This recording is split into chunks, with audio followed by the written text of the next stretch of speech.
every single dynamic. I'll say again, I've said it, I think, in every briefing. All of this could stop in a moment if Hamas returned all the hostages and the hostage bodies.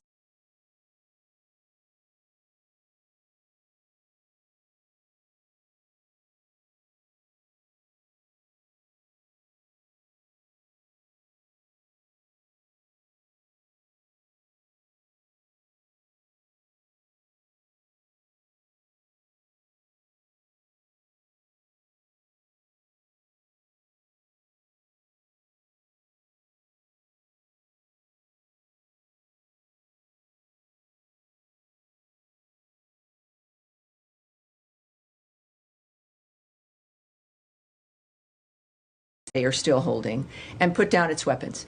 There is one entity that could stop it for everyone in a moment, and that is Hamas.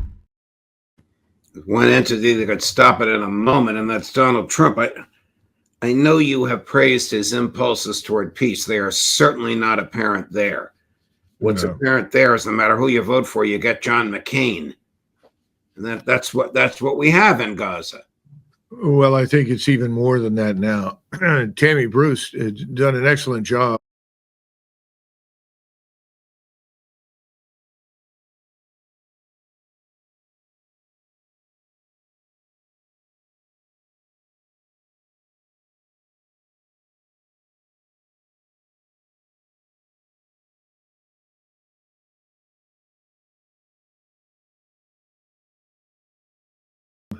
Of articulating the Israeli position.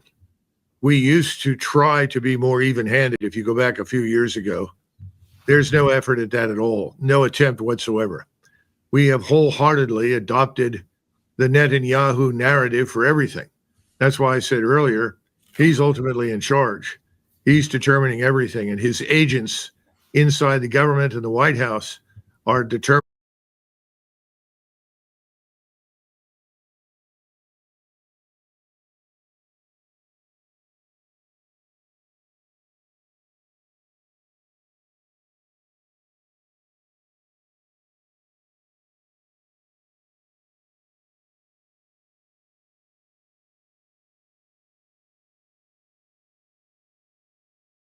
everything that happens.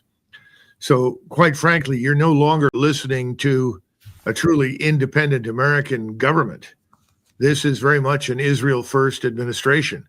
Might as well come to terms with that, understand what it means, which is unconditional support for whatever the Israelis want to do, regardless of whether or not that actually supports or harms our interests. Doesn't make any difference. That's the position. That's where we are. Tammy did a great job of taking the right positions from that standpoint and saying exactly the same things that you would have heard from any cabinet member. Doesn't make any difference.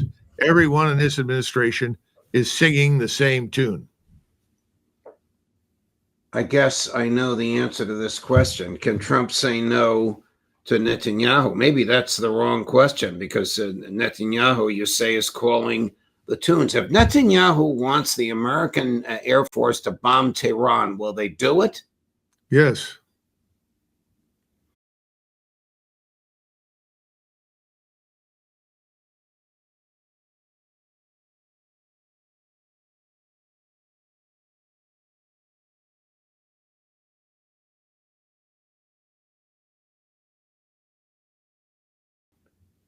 And what will the Russians and Chinese do? Just sit back and watch?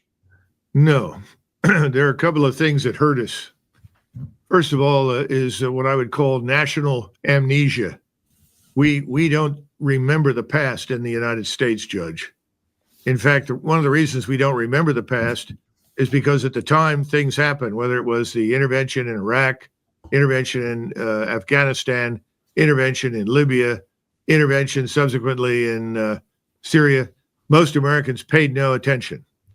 The politicians in Washington learned the long-term lesson that you cannot sustain large casualties because those attract attention. So if you can bomb with impunity, long-range strike with impunity, and minimize the casualties that your side takes, the average American will pay little or no attention to what happens. But again, even the average American may never have paid any attention to begin with. That's the sad part. So the real question is, can we continue this process in the Middle East against Tehran?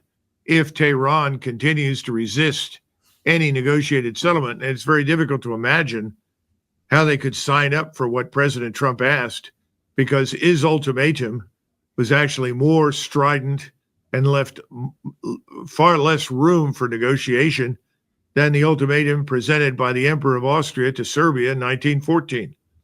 So I don't see how we avoid being dragged in. The other thing is, look at the interaction between President Trump and Mr. Netanyahu whenever they're together. It's very clear that Mr. Netanyahu is in charge. He's very delighted. He's happy.